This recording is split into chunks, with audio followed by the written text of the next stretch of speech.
Chapter 2. Saturday morning was come, and all the summer world was bright and fresh and brimming with life. There was a song in every heart, and if the heart was young, the music issued at the lips. There was cheer in every face and a spring in every step. The locust trees were in bloom, and the fragrance of the blossoms filled the air. Cardiff Hill, beyond the village and above it, was green with vegetation, and it lay just far enough away to seem a delectable land, dreamy, reposeful, and inviting. Tom appeared on the sidewalk with a bucket of whitewash and a long-handled brush. He surveyed the fence, and all gladness left him, and a deep melancholy settled down upon his spirit. 30 yards of board fence, 9 feet high. Life to him seemed hollow, and existence but a burden. Sighing, he dipped his brush and passed it along the topmost plank, repeated the operation.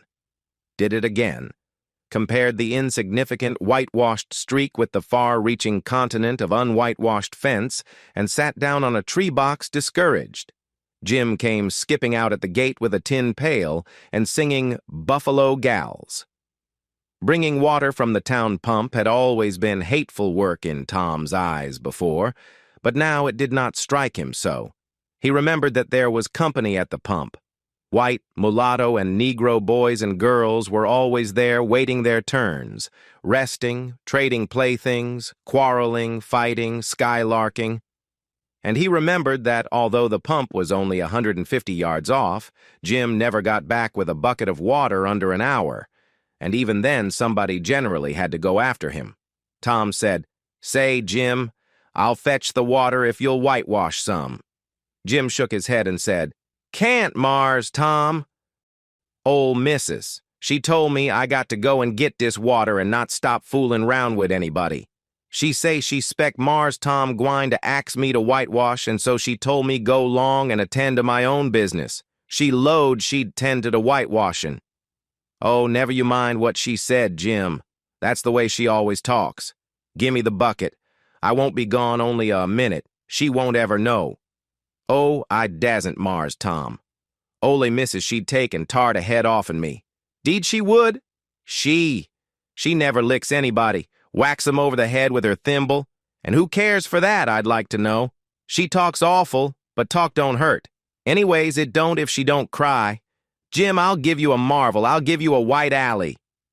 Jim began to waver. "White alley, Jim? And it's a bully taw.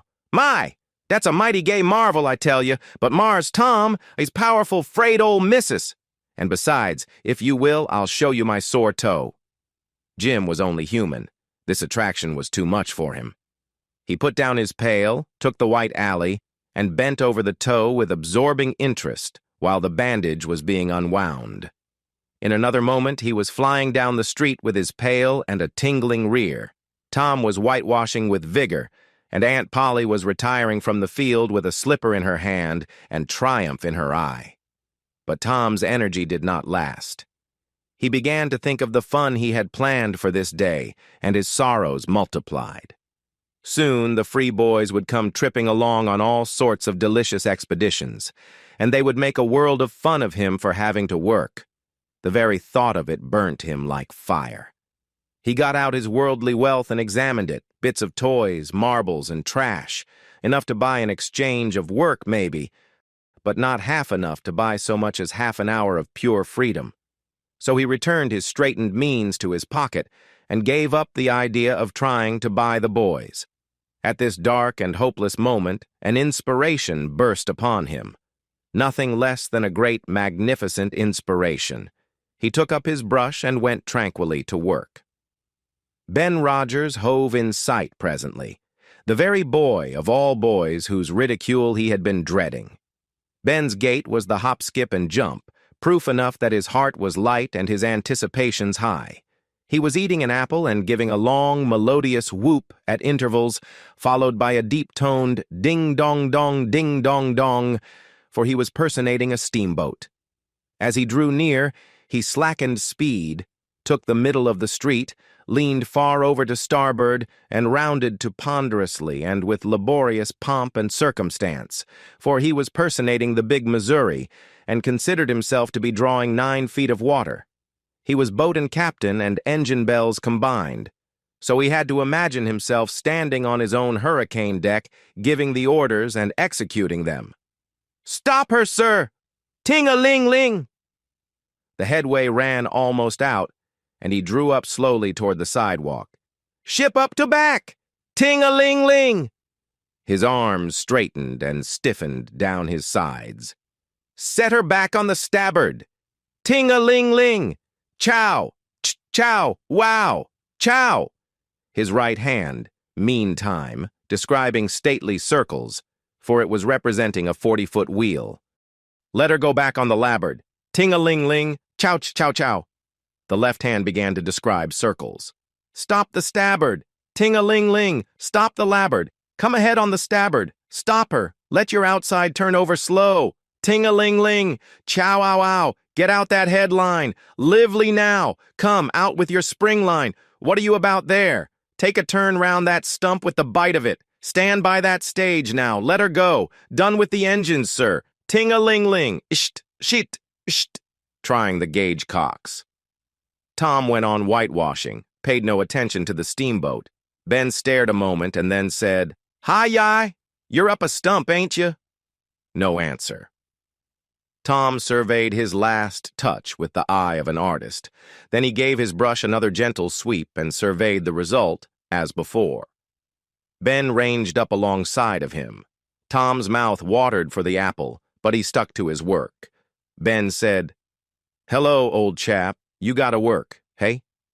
Tom wheeled suddenly and said, "Why, it's you, Ben." I weren't noticing. "Say, I'm going in a swimming, I am. Don't you wish you could? But of course you'd druther work, wouldn't you? Course you would." Tom contemplated the boy a bit and said, "What do you call work?" "Why, ain't that work?" Tom resumed his whitewashing and answered carelessly, "Well, maybe it is, and maybe it ain't. All I know is, it suits Tom Sawyer." "Oh, come now, you don't mean to let on that you like it." The brush continued to move. "Like it? Well, I don't see why I oughtn't to like it. Does a boy get a chance to whitewash a fence every day?" That put the thing in a new light. Ben stopped nibbling his apple. Tom swept his brush daintily back and forth, stepped back to note the effect, added a touch here and there, criticized the effect again, Ben watching every move and getting more and more interested, more and more absorbed. Presently he said, "Say, Tom, let me whitewash a little." Tom considered, was about to consent, but he altered his mind. "No, no, I reckon it wouldn't hardly do, Ben. You see, Aunt Polly's awful particular about this fence, right here on the street, you know. But if it was the back fence, I wouldn't mind, and she wouldn't. Yes, she's awful particular about this fence. It's got to be done very careful. I reckon there ain't one boy in 1,000, maybe 2,000, that can do it the way it's got to be done." "No, is that so? Oh, come now, let me just try. Only just a little. I'd let you if you was me, Tom." "Ben, I'd like to, honest Injun, but Aunt Polly? Well, Jim wanted to do it, but she wouldn't let him. Sid wanted to do it, and she wouldn't let Sid. Now, don't you see how I'm fixed? If you was to tackle this fence, and anything was to happen to it, oh, shucks, I'll be just as careful. Now, let me try. Say, I'll give you the core of my apple." "Well, here, no, Ben, now don't. I'm afeard I'll give you all of it."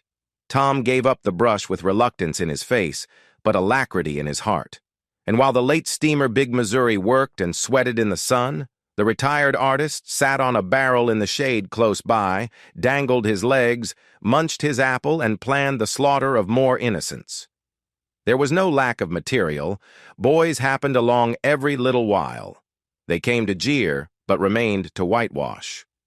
By the time Ben was fagged out, Tom had traded the next chance to Billy Fisher for a kite in good repair.